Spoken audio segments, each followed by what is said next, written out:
Welcome to 3 Minute History with Mr. Marr. Quick summaries about a range of different history topics. Today we're going back to look at one of the saddest but most momentous events of the 20th century, which was apartheid in South Africa. Apartheid was an extremely racist system which divided blacks and whites in South Africa and saw black people facing a multitude of problems. The origins of apartheid can be traced back to the origins of South Africa itself. For many years, including in the 1800s and 1900s, South Africa had been fought over by different European countries. This included Britain and the Netherlands. Ultimately, Britain had largely taken control of what would become known as South Africa, but the reality was that the black majority of this area were often treated with extreme racism by the whites. From 1948, the National Party became elected in South Africa. This was a very pro-white government, and it introduced a system which in Afrikaans, one of the languages in South Africa, was known as apartheid or apartheid. This was a system which would essentially separate black and white people.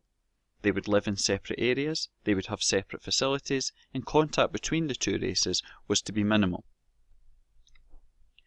The experience of apartheid was extremely problematic for black people, and there was a great many ways of charting this.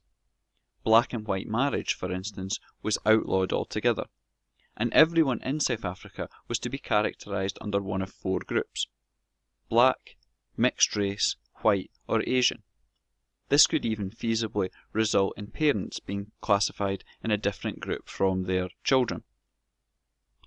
Not only this, land was a major issue that was part of the apartheid experience.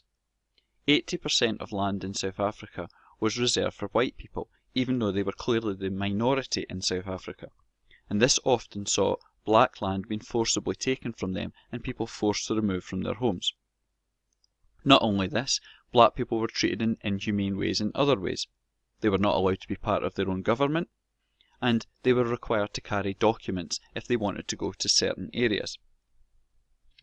As a result of all this, and the extreme poverty that all this led to, there was a great many anti-apartheid campaigns, both in South Africa and elsewhere.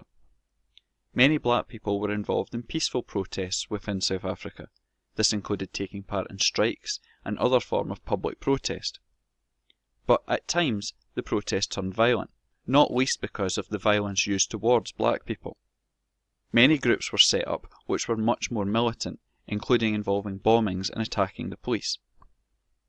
Quite famously, when the leaders were arrested, one of these was Nelson Mandela, who would spend almost 3 decades of his life in prison. It wasn't just in South Africa that there was anti-apartheid protests though, these were all around the world. There was boycotts of South African goods, and there was protests all around the world demanding an end to apartheid. Because of the increasing pressure on the South African government, not least from the governments of other countries, apartheid would ultimately come to an end. This was initially on a step-by-step basis. For instance, at first, marriages between the different races were once again allowed. But from 1989, when F.W. de Klerk became the leader of South Africa, the apartheid system began to be dismantled. One of the obvious symbols of this was the release of Nelson Mandela from prison in 1990, and the establishment in 1994 of a new constitution in South Africa which outlawed apartheid.